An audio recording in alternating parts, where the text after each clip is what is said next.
Good morning, everyone. My name is Benjamin, or I guess afternoon, as it were. It's kind of right at that spot. My name is Benjamin. I'm with the Roanoke Valley Chess Club, and today I kind of wanted to start a little bit of something, on a group chat we've got with a bunch of the members of the RVCC.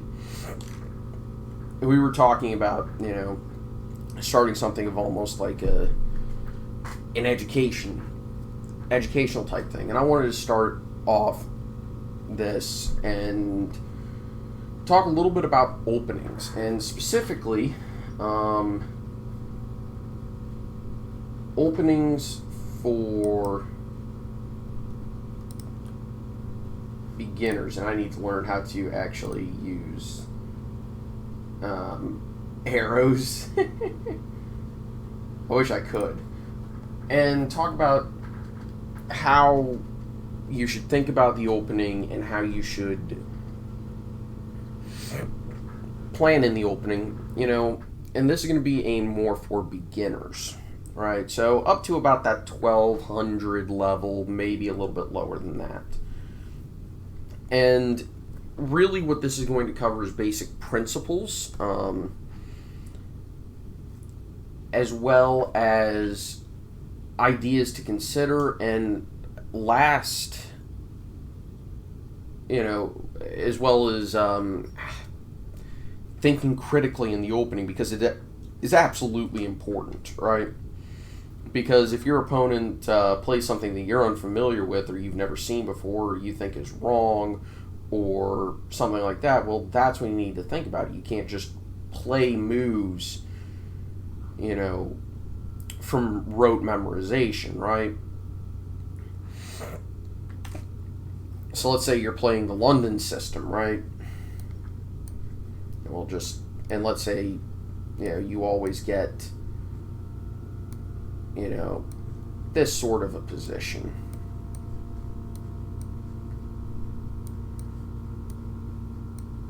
Which I'm not claiming this is good or anything like that.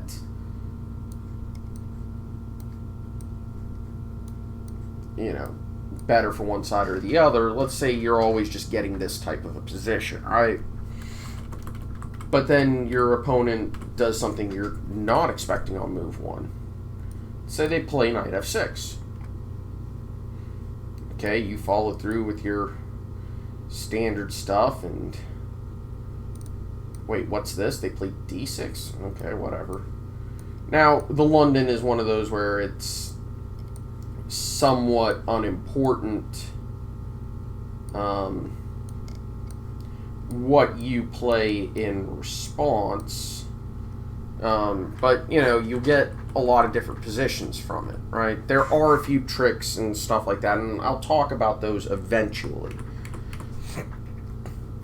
But then we'll start to look at trying to see what sort of a repertoire you can build as a beginner, and we won't go super in-depth about it, because I don't think that's a good idea. Get you to a reasonable position where you have a set of goals to look forward to, and if you learn the ideas that you're trying to aim for, you'll be able to play very well and understand it, even if your opponent deviates. So, what I wanted to talk about today, first of all, was actually piece placement. Now, I'm not going to be talking about this as like absolute beginners, as in you just learned how the pieces move. I'm talking about players who have a basic idea of how the pieces work together, how they, a basic idea of searching for tactics, a basic idea of how to set up strategically, all that stuff, but not much more beyond that. Like I said, up to about the 1200 level, maybe a little bit below that. So what we want to talk about is piece placement, is where do your pieces actually belong in the game. And the answer to that question is it really just depends, right? So in e4 openings, and I'm just going to throw a random one out there, this is a pretty standard setup. We'll just play this, and castle, and we'll castle. We'll play knight here. We can think about a6 or d6 is probably more common. c3. Bishop doesn't usually move. a6 is a move. Knight a5 is probably the main move. b5, then a6, then bishop a4, then b5, then bishop c2. You see, it already starts getting a little bit crazy because this piece hasn't moved. But in a lot of these open games, one of the key maneuvers you see is bishop out to here somewhere, dropping back, and then dropping back even further. Sometimes all the way here, right? But you also sometimes, you know, here's another good example. You know, we'll just put it out there because why not? You know, a lot of the time the knights belong on these squares. Though obviously both players can play a knight to here. Both players will sometimes play a knight here or here. It's a situation dependent thing, right? So where do the pieces belong is a question of it depends. For example, in these types of openings, let's put this one on the board. Now this is going to be a little bit more advanced, but sometimes the piece belongs here.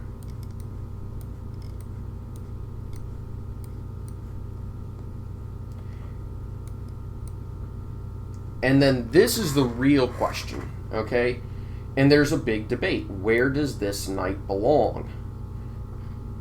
If you can tell the color of the squares, all three moves are theoretical.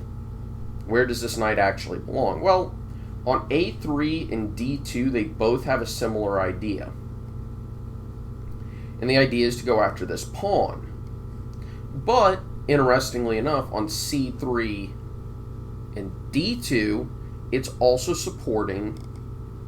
Now on c3, it would support an e4 push, which it also does on d2. However, if you're going to play knight d2, you probably want to play your bishop out first. At least that's the way I would think about it. So if you want to go after this pawn, play knight d2 or knight a3.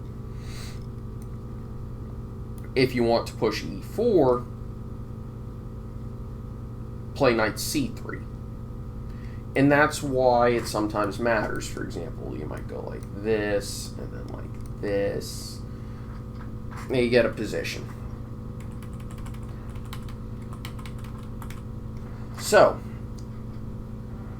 where do you really want your pieces? Well, you want them on squares that, control the center 4 squares of the board. Because if you control the center, you have a much greater ability to maneuver your pieces and ensure that you have a good game, especially if you have a space advantage there as well. Let's just use a great example of this to highlight how free a game really is. Actually, it should be going here. We're going to overwrite that. Takes. Probably g6 or c5 is probably more usual. And you actually really probably should be playing like bishop e2 or knight c3 first.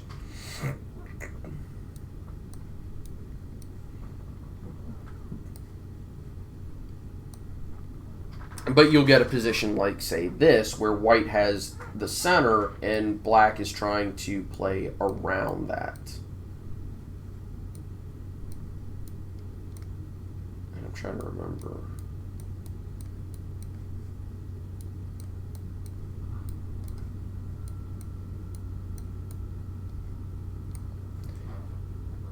And you'll get a position like this where white has a big center, black is going to be fighting to strike back against it and try to create spaces really for his knights to get in and behind this structure and eventually undermine it with b5 and e6 and f6.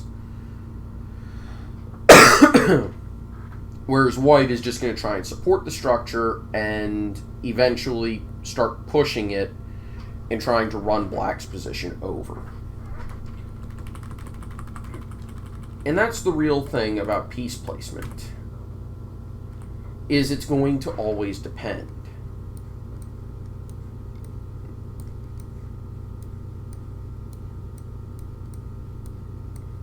And this is a good question.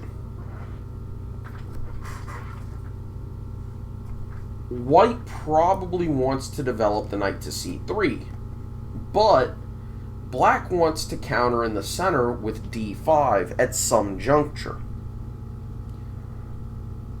because that is your big liberating break in this opening, right? So therefore, based off of that, white may want to play c4 first.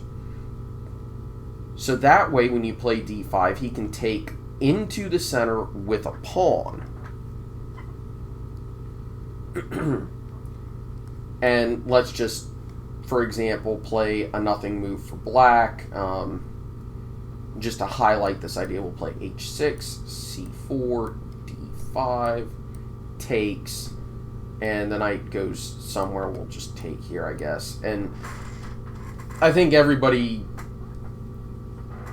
with two brain cells to rub together would say white's better here, simply because of the situation in the center with this structure and the fact that he has two center pawns versus black's one. But now let's play a nothing move that still allows c4. g6. And now let's play d5. Obviously, we're going to take it here, and you actually are forced to play here. And we can tell that this is just truly ghastly position for black. And basically, this allowing white to play c4 makes it a very cramped position. Now, g6 is not a nothing move. It actually has a very standard idea to play bishop g7 and put pressure on the queen side on this long diagonal. The problem is, by allowing c4, you really are giving white a lot of ability to dictate the flow of the game, because black's just going to be in a very cramped position for a very long time, and there's not much you can really do about it. And if you even want to try and delay, white can basically just delay defending the pawn until then, and okay, now it's defended, you're going to castle.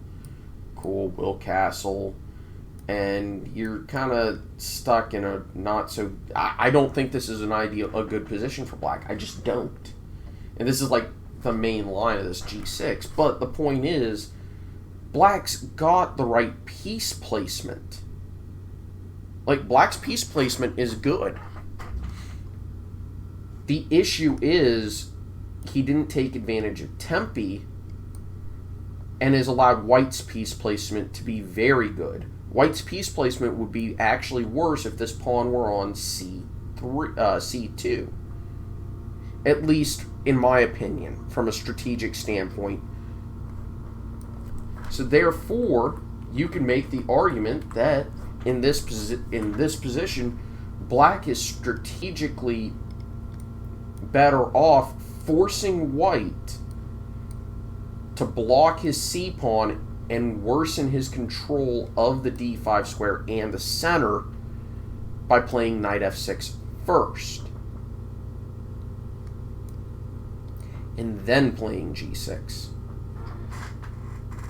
showing you that it matters, that in some cases move orders matter. Now that's a huge debate, and it's well beyond the scope of this video. But the point is to show that sometimes move order matters when it comes to piece placement. Now one thing you'll notice is that for the most part, this knight goes to this square, and we can pretty confidently say this knight is going to f3. There are, of course, a handful of situations where the knight goes to e2, but I'd probably say 99.99999% of the time this knight is going to f3. Doesn't matter what opening. It eventually goes to the square. Okay, so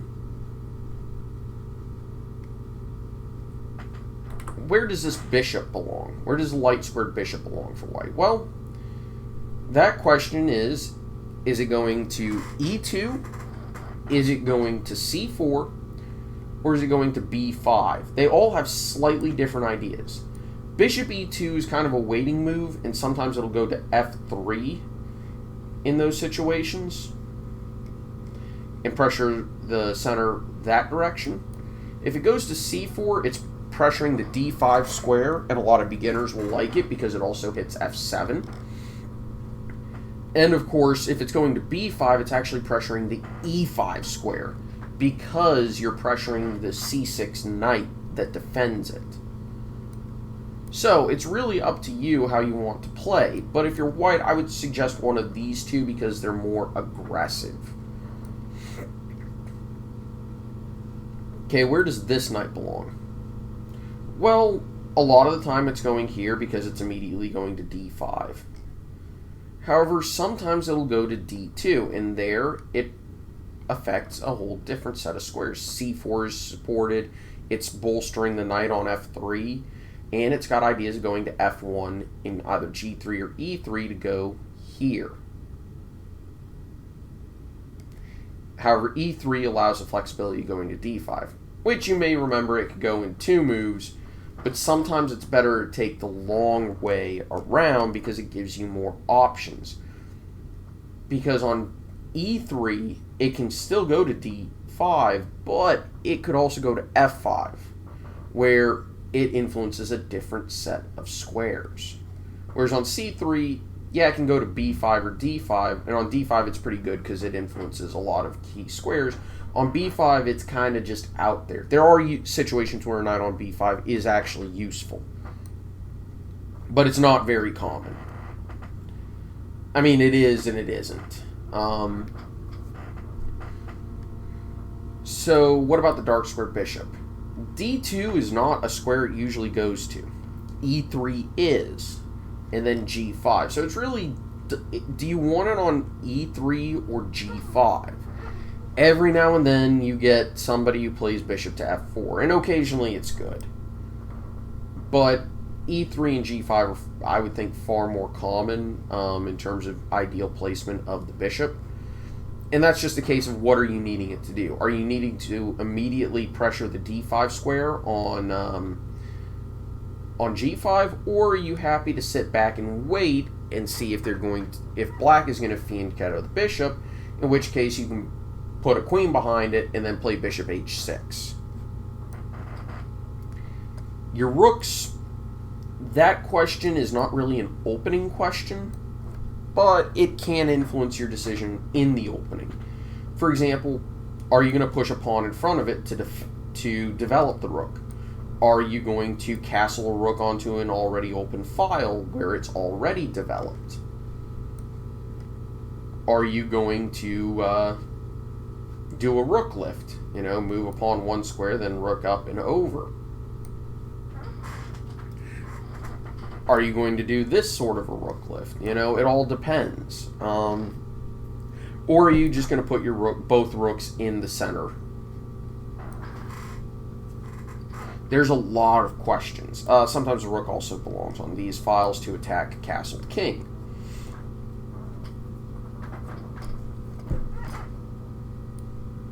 So, as beginners, a lot of times you're told just match your opponent's opening pawn move and get your pieces out from there. Obviously, don't lose material. And I see this in a lot of beginner games because they think, oh, I'm attacking f7. I'm going to play knight g5 and queen h5 or queen f3, and I'm going to just murk them on f7. And they'll say, ooh, great, I can attack f7. Awesome. And you're probably thinking, this is a good placement of the knight. And it's not bad. It influences the f7 square, and it defends e4. But beyond that, where else is it actually hitting that matters? Is it really going to go influence anything on e6? Probably not.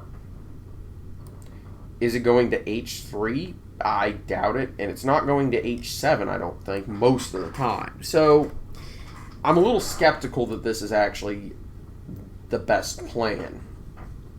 It's certainly playable. I don't disagree with that. You just have to know a lot. And there are probably a lot of people who will just allow that fork, but let's be honest, most people are going to play d5. But, and this is why you shouldn't be going for super aggressive plans like this, you have to know what to do if your opponent plays bishop c5, which is an absolute crazy idea. And the idea is basically, if this game gets sharp, the side with the better developed pieces and the better placed pieces, aka better developed, the more active position, is going to come out on top. And as we can see, that's kind of the idea. By the way, black is almost certainly going to play either knight a5 is probably the most common, though again at beginner levels you'll see this. b5 is an idea. There's a lot of ideas here. So, and you may be asking yourself in this case, well, if we don't want to lose material by that and we think that there's too much to know by playing knight g5, well, what if I just defend the pawn, knight c3? And this is where piece placement comes in handy. Notice how both of these pieces influence the d5 square. And notice how the d5 square can influence, especially with a pawn, the c4 and e4 squares. So, therefore, that's a move.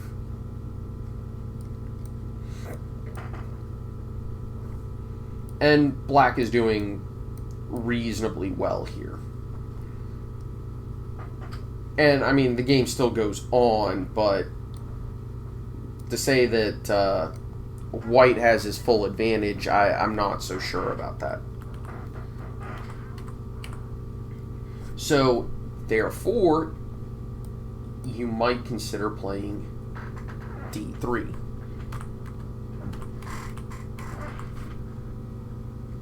Of course, there's all sorts of tricks like this. But the real truth of the matter is figuring out your ideal piece placement absolutely matters. And it can even influence which pawn moves you make. So, for example, we'll look at this one. We'll look at e4. A lot of players want to play super solid, and they'll play something like this, and we'll just push the pawn to make it easy. And we'll just go into look at this position, right? Now, the problem is this bishop is not very good because it has one square to go to, and even from that square, it only has one other square to go to where it's blocked by pawns. And even if you were to get it out to this diagonal or this diagonal, it would get taken. So this bishop is kind of pointless, and it actually makes it harder to get the rest of your army out, to an extent. So a lot of players who don't like that will play c6 instead, and then get the bishop out. That way, now when they play e6, this bishop is outside of the pawn chain, and they argue that that's more useful.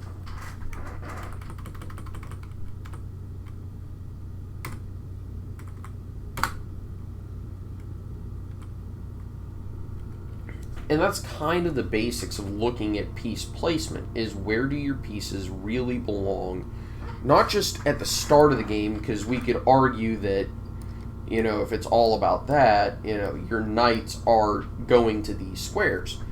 But the thing is, if you think that, hey, I'd like to put this knight on f5 at some point, you might consider going to d2 during the game, then to f1 and g3. If you think that, oh, I want this knight going to e4 or supporting e4, probably c3 is where it wants to go, but you might consider d2 because, hey, I want it to support a bishop on c4 as well. If you think that this knight is going to be useful on, say, f2, where it'll support e4 and g4 in your position, you might consider going knight e2 to g3 to h1 to f2. It's a little bit of a rigmarole, but that's kind of the point. If you want this bishop to influence this diagonal, you may consider just putting it there originally. But what if you want to pressure e5 along the way? Well, you might play bishop b5 to a4 to b3. And these are types of things you want to think about, is not only where do you want your pieces early in the game, but where do you want your pieces in the middle game? And that may influence, should influence, where you put your pieces earlier in the game.